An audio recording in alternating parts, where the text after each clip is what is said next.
அப்ப அந்த படத்தோட தரம் என்ன நீங்களே முடிவு பண்ணீங்க. தியேட்டரில் கூட வெளியிடுவதற்குண்டான தகுதி இல்லாத ஒரு படம் இப்படி போன்ற உதவாக்கரை ராஜாக்களால் எதுவும் செய்துவிட முடியாது. அது பாவங்க. ராஜாவோட படம் எடுத்தவொன்னா அங்க போயிட்டு அப்ப நல்லது எதுனா கேளாம்பா பேரும்போது நீ பேசும்போது அவர் இன்சில மாத்தி சொல்ற சொல்லுமா வேற எதனா ஒண்ணு பாசிட்டிவா எதனா கேட்டோம். இது எப்ப தரப்பீங்கன்னா அது மாதிரி என்ன பேசிட்டு போன நல்லா இருக்கு. எடுத்தவொன்னா அந்த சகடையை ஏன் கொண்டு வரீங்க உள்ள பதில் சொல்லிட்டேன். இல்ல நான் இந்து அந்த கோயிலுக்குள்ள புகுந்த ஆமையும் இந்து நடத்தையும் உட்பட்டதா வரலாறுல சொன்னதும் இல்லாம உங்க பேரை வந்து மதத்தோட குறிப்பிட்டு விமர்சனம் பண்ணிக்க ஒரு படத்துல. ஆனா படம் தியேட்டர்ல வரல, யூடியூப்ல ரிலீஸ் ஆயிருக்கு. அது எப்படி பாக்குறீங்க? அப்ப அந்த படத்தோட தரம் என்ன நீங்களே முடிவு பண்ணீங்க. தியேட்டரில் கூட வெளியிடுவதற்குண்டான தகுதி இல்லாத ஒரு படத்தில் நடித்த தகுதி இல்லாத ஒருவர் தான் நீங்கள் சொல்லுகின்ற அந்த பெயருக்கு உரியவர். ஒன்று.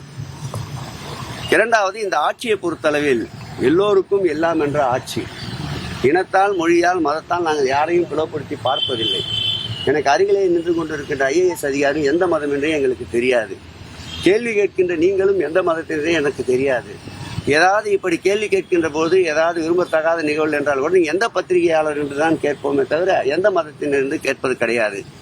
ஆனால் நீங்கள் சொல்ல அந்த நபரிடம் ஏதாவது பத்திரிகை செய்தியை கேட்டு பாருங்கள், அவர் குறிப்பிட்டு பேச எந்த மதம் என்பார். அதனால் மதத்தால், இனத்தால், மொழியால் மக்களை பிளவுபடுத்த வேண்டும் என்று நினைக்கின்ற அந்த தீய சக்தி இந்த தமிழகத்தில் அவருடைய பணிகள் எடுபடாது. அதனுடைய குமுறல் தான் திருக்கோயில். 4000 திருக்கோயில்களில் குடமுழுக்கு காணப்போகின்றோம். அதிலும் வரலாற்று சிறப்புமிக்க நிகழ்ச்சி ரவீஸ்வரர் ஆலயம் வேசார்படியில் அமைந்திருக்கின்றது. சூரிய ஒளி நேராக அந்த பகவான் மீது படுகின்ற ஒரு ஐதீகம் இன்றைக்கும் இருக்கின்றது. அந்த திருக்கோயில் 5.5 அடி பள்ளத்திலே சென்று விட்டது தரை மட்டத்திலிருந்து. அதை இடித்து கட்டுவதற்கு சாத்தியக்கூறுகள் இல்லை. இடித்து கட்டுகின்ற கட்டுமானத்திற்குண்டான வல்லுநரும் நம்மிடையே இல்லை. ஆகவே அதை லிப்டிங் முறையில் தூக்கி கொண்டிருக்கின்றோம். 24 திருக்கோயில்களை தமிழகத்திலே அதுபோல் லிப்டிங் முறையிலே தூக்குவதற்கு பணிகள் ஆரம்பிக்கப்பட்டு சமீபத்தில் கூட காளிகாம்பாள் திருக்கோயில் அந்த பணியை நானே சென்று ஆரம்பித்தேன். அதில் 11 திருக்கோயில் பணிகளை முடித்திருக்கின்றோம்.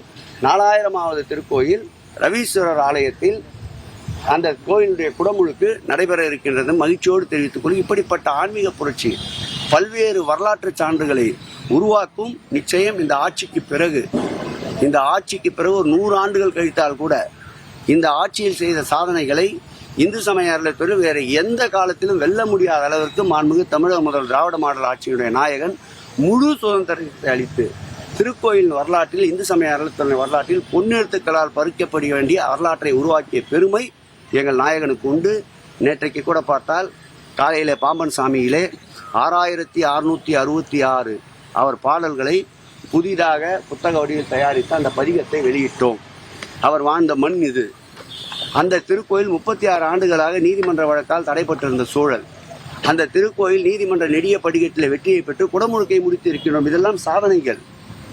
நேற்று மாலை எடுத்துக்கொண்டால் அதே போல் காலையிலே பார்த்தசாரதி கோயிலே பாசுரங்கள் படிக்கின்ற நிகழ்ச்சி. மாலையிலே எடுத்துக்கொண்டால் கூட்டு பிரார்த்தனை கச்சாலீஸ்வரர் திருக்கோயிலில். இப்படி 4 அற்புதங்களை நிகழ்த்தி 4 இறை என்பவர்களுக்கு மகிழ்ச்சியை தருகின்ற திராவிட மாடல் ஆட்சியை இப்படி போன்ற உதவாக்கரை ராஜாக்களால் எதுவும் செய்துவிட முடியாது. ஒன்று மெசேஜ் கொடுத்துட்டேன். அது பாவங்க.